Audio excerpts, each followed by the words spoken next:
Quando a gente lê os evangelhos, pode dar a impressão de que o Natal ele começa ali, ou em Mateus ou em Lucas, que são os dois evangelistas que narram os eventos do nascimento de Jesus. Mas a verdade é que o Natal ele começa muito antes de Belém, muito antes de Maria, muito antes de José.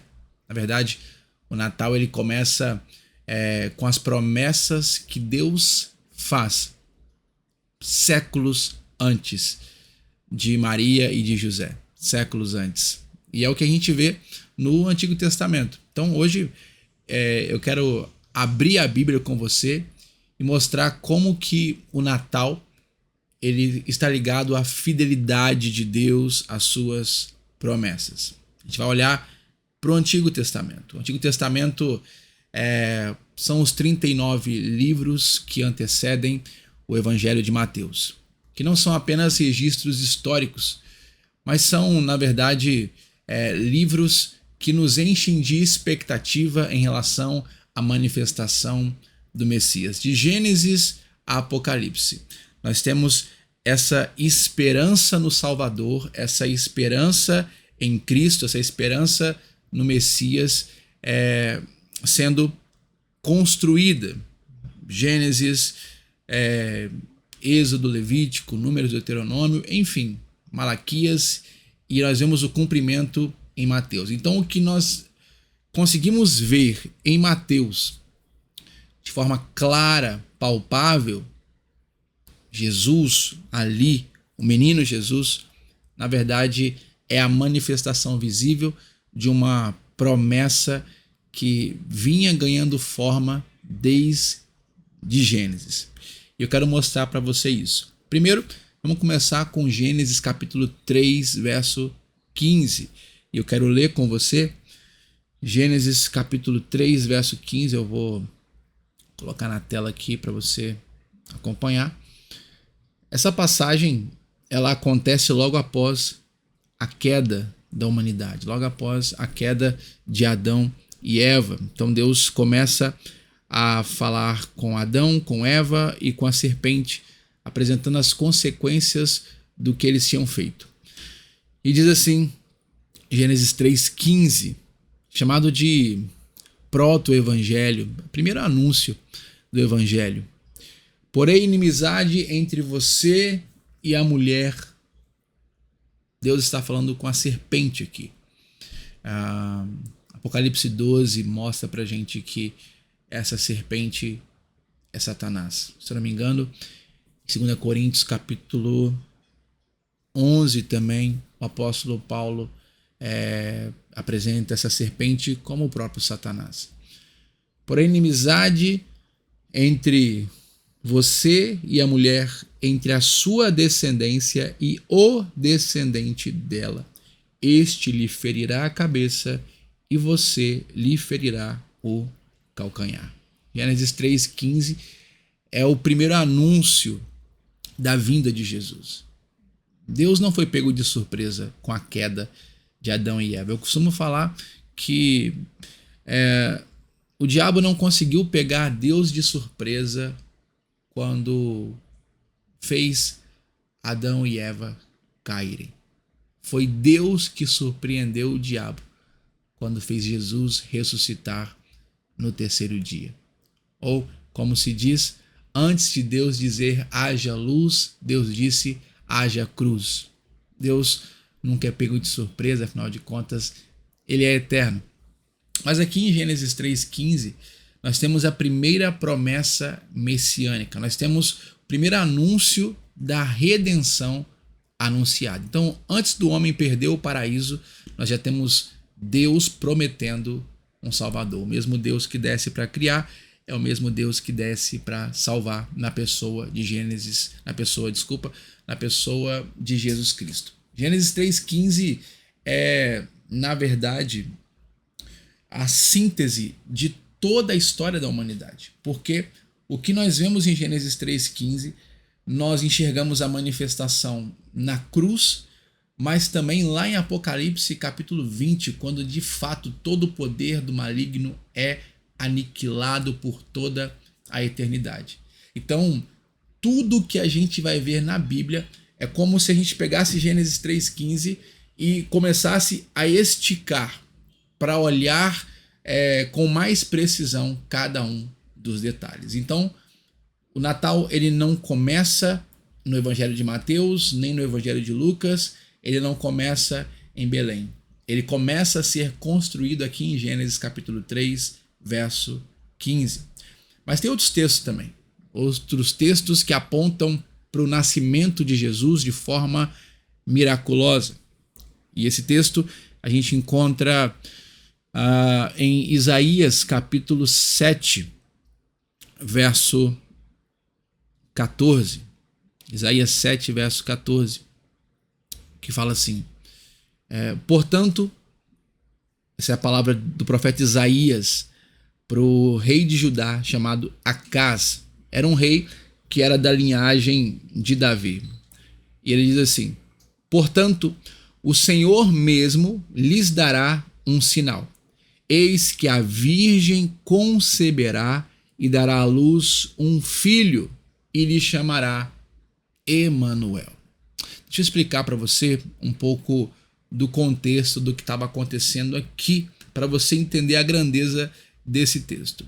Isaías 7, ele ocorre dentro do reinado de Acaz, quando Judá estava ameaçado por uma coalizão, ou seja, dois reis se uniram para atacar o reino de Judá, o rei da Síria e o rei de Israel. Qual era o objetivo? O objetivo era invadir Jerusalém, era acabar com a linhagem de Davi, e isso é muito importante você entender, porque existe uma promessa de Deus incondicional, tanto para Abraão quanto para Davi. Por isso que Mateus capítulo 1, verso 1 começa dizendo: Jesus Cristo, filho de Davi e filho de Abraão. Então é óbvio que não só esses reis, mas movidos por uma força maligna, pelo próprio Satanás, haveria tentativas de aniquilar a linhagem davídica. Porque aniquilando a linhagem de Davi, o Messias não vem. Mas é óbvio que nenhum plano do maligno vai conseguir parar o propósito de Deus. Então, o objetivo era invadir Jerusalém e acabar com a linhagem davídica. Então, você tem um reino que está sendo atacado, o reino de Judá, e agora eles precisam de ajuda. O que o texto descreve aqui, em Isaías capítulo 7, verso 14, é o coração do rei e do povo. Se você ler depois do verso 2, você vai ver que tanto o rei quanto o povo estavam abalados. Havia um medo militar, havia uma instabilidade política, havia uma crise espiritual e emocional, porque o rei Acaz, o rei de Judá, apesar de ter recebido essa palavra do profeta Isaías, era um rei que não confiava em Deus. E ele estava buscando socorro no império da Assíria. Então, mesmo diante da incredulidade de Acaz, Deus promete um sinal. Qual o sinal? O nascimento de uma criança que se chamaria Emanuel. A virgem daria à luz, a virgem conceberia e daria à luz a um filho e lhe chamariam Emanuel. Aqui você tem uma profecia de duplo sentido. Em outras palavras, uma palavra profética falando para aquele tempo, o tempo de Isaías, mas uma palavra profética que alcança a sua plenitude de significado em Jesus. E é isso que Mateus vai nos mostrar. Então Deus promete um sinal. Qual o sinal? A virgem conceberia, ou seja, uma mulher virgem, provavelmente uma jovem, casaria. Provavelmente, de acordo com os comentaristas, essa jovem que se casaria seria a segunda esposa de Isaías. A primeira esposa dele faleceu.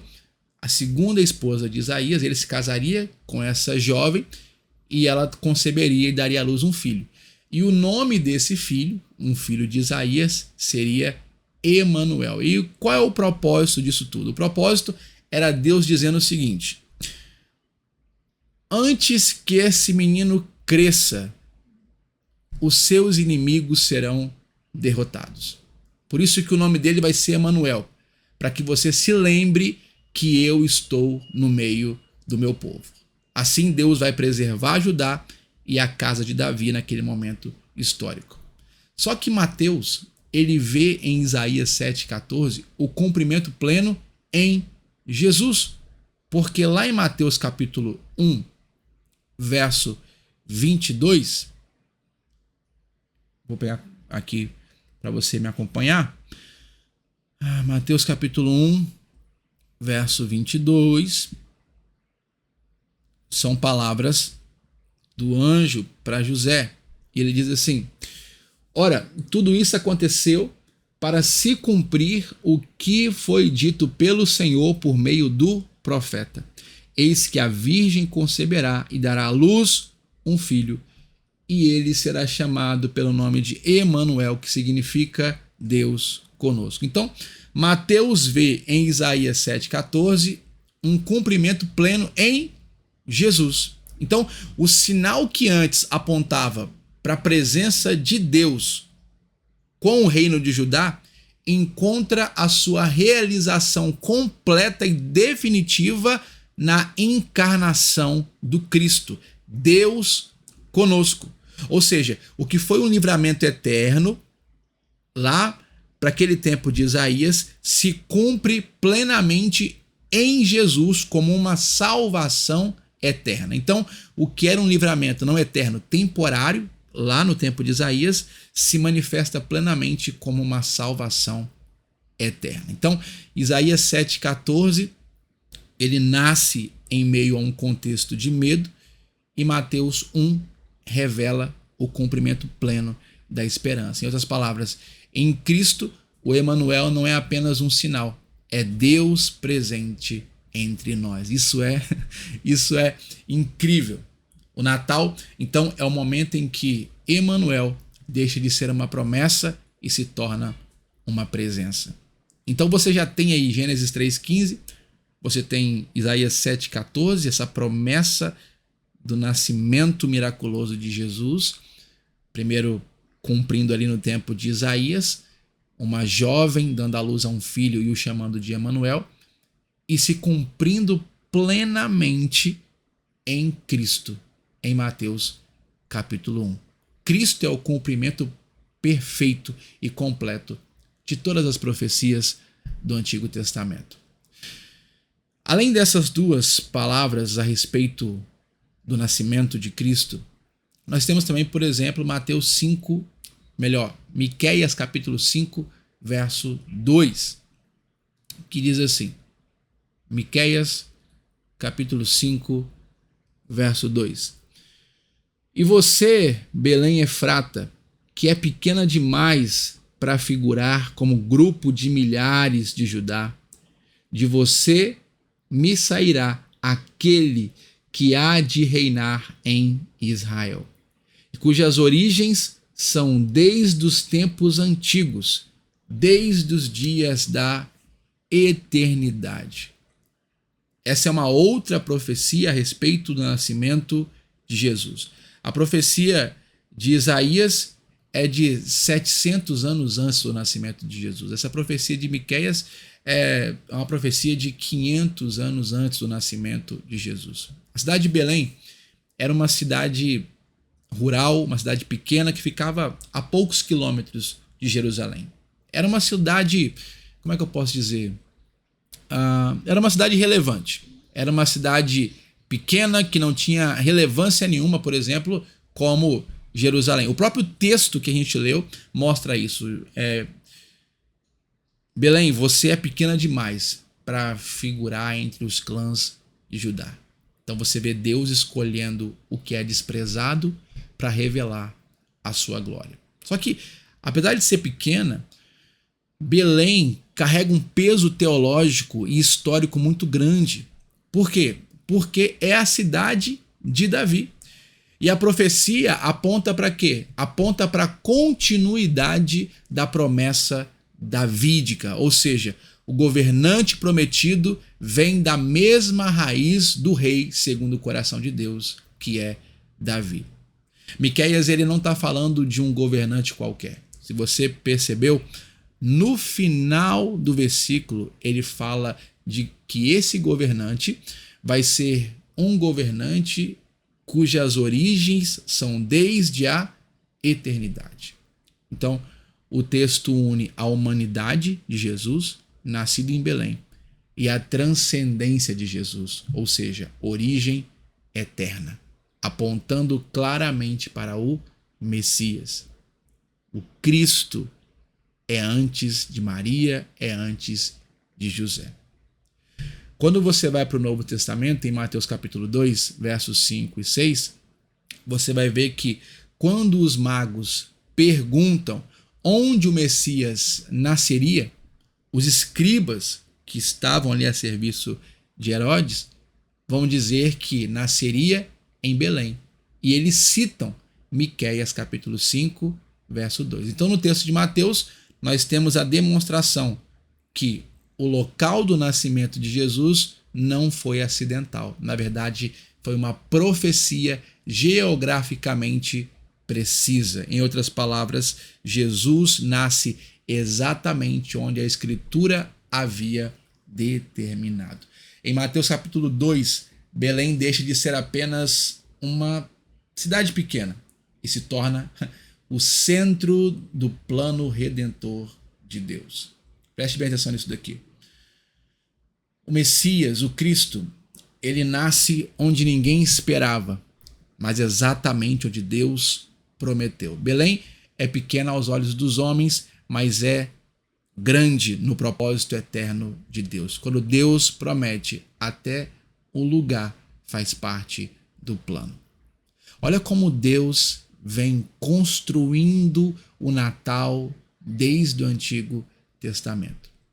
Tem um outro texto ainda, Isaías capítulo 9, verso 6. Isaías capítulo 9, verso 6, diz assim, deixa eu colocar na tela para você.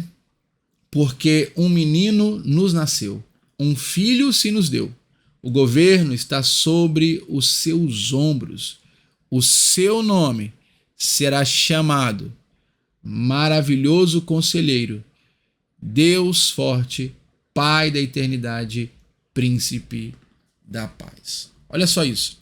Um menino nos nasceu, um filho se nos deu. A expressão um menino nos nasceu afirma, sem enrolação, a humanidade de Jesus.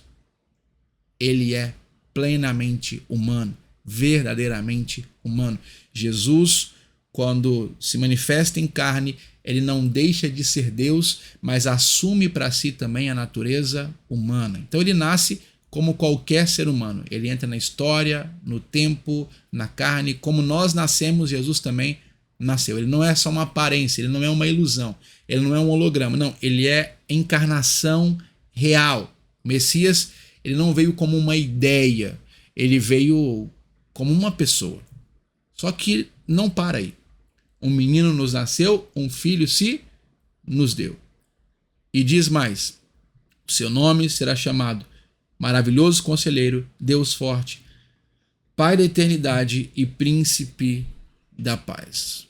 Deus Forte, Maravilhoso Conselheiro, Pai da Eternidade aponta para a divindade plena do Messias. Esse título, Deus Forte, no Antigo Testamento, ele é usado exclusivamente para falar do próprio Deus, do próprio Jeová. Então, Isaías ele não coloca um termo mais brando. Não, ele diz, o mesmo que nasce como menino é chamado explicitamente de Deus poderoso, afirmando o quê? Que ele é Deus. Em todos os sentidos, em todos os aspectos, em todas as expressões. Você tem a afirmação da natureza humana e a afirmação da natureza divina. Ele é soberano, ele tem poder absoluto.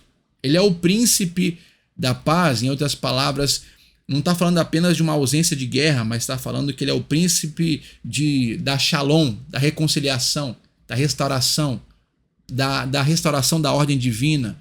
Ou seja, a missão dele é trazer paz entre Deus e os homens. E Paulo fala sobre isso lá em Romanos capítulo 5, verso 1 e verso 2, que em Cristo Jesus fomos justificados e por isso temos paz com Deus. Cristo resolve o problema do pecado e futuramente estabelecerá o seu reino justo e duradouro sobre a terra.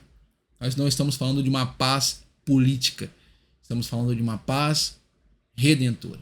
O que você tem em Isaías capítulo 9, verso 6, séculos antes do nascimento de Jesus, é um apontamento para uma humanidade verdadeira, uma divindade plena e uma missão salvadora. Tudo isso em um único versículo. O Antigo Testamento, ele não é silencioso em relação ao nascimento de Jesus. Ele anuncia o que o Novo Testamento revela plenamente. Ele aponta para o Novo Testamento. Sendo assim, o Novo Testamento acaba sendo a visão perfeita daquilo que era apenas uma sombra no Antigo Testamento. Ainda olhando para os textos bíblicos e montando esse quebra-cabeça profético, nós temos Gálatas capítulo 4, verso 4, que diz assim, Gálatas capítulo 4, verso 4, nas palavras do apóstolo Paulo. Mas, quando chegou a plenitude do tempo, Deus enviou seu filho, nascido de mulher, nascido sob a lei. Essa palavra plenitude fala de algo que se completa. Imagina um copo vazio. Então você vai colocando água nele, água, até ele ficar completo. Ou seja, tudo se cumpriu. Aquilo que estava profetizado a respeito do descendente da mulher se cumpre no tempo certo, no contexto político, cultural e religioso certo, perfeito. Deus não se atrasa, Deus não se adianta. Tanto o Kairos quanto o Cronos pertence ao Senhor. Afinal de contas, ele é o Criador de todas as coisas, inclusive do tempo. Então, o que Paulo está dizendo aqui é que Jesus nasceu no tempo certo. As profecias e as promessas se cumpriram, mostrando que Deus, ele é soberano sobre a história humana, que Deus, ele é governador da história e do calendário da humanidade. Isso é extraordinário. Olhar para essas profecias e perceber como o Natal não foi um acidente, mas uma manifestação de uma promessa que vinha sendo construída ao longo de séculos, mostra que Deus é perfeito em agir no tempo certo, que Deus não se esquece das suas promessas e ele cumpre aquilo que ele diz. Eu sei que quando a gente começa a juntar todas essas profecias, Gênesis, Isaías, Miqueias, e acredite, existem muitos mais textos falando sobre isso, a gente percebe que o nascimento de Jesus, ele está profundamente enraizado no Antigo Testamento. E esse tipo de conteúdo que você está recebendo aqui, normalmente, quando a gente fala sobre isso em sala de aula, as pessoas têm uma apostila, têm um material, para que elas possam acompanhar, né, de forma mais organizada, para que elas possam ler com calma, porque é muita informação, elas podem comparar os textos, acompanhar a linha das promessas, e isso faz todo sentido para quem quer compreender melhor, não apenas o significado cultural do Natal, mas o significado bíblico e eterno dessa data em que nós celebramos a encarnação do Cristo. Bom, pensando nisso, eu tenho separado tudo o que eu tenho falado aqui de forma mais estruturada, exatamente com esse objetivo. Mas eu falo mais sobre esse conteúdo nos próximos vídeos. O fato é o seguinte: o Natal nos lembra que Deus é fiel. Se ele cumpriu as promessas feitas séculos antes sobre Cristo, ele também é fiel para cumprir o que prometeu a nós. Natal é o sim de Deus às suas próprias promessas. Depois dá uma lida em 2 Coríntios capítulo 1, verso 20, onde o apóstolo Paulo diz algo maravilhoso. Ele fala que em Cristo Jesus nós temos o sim para todas as promessas de Deus.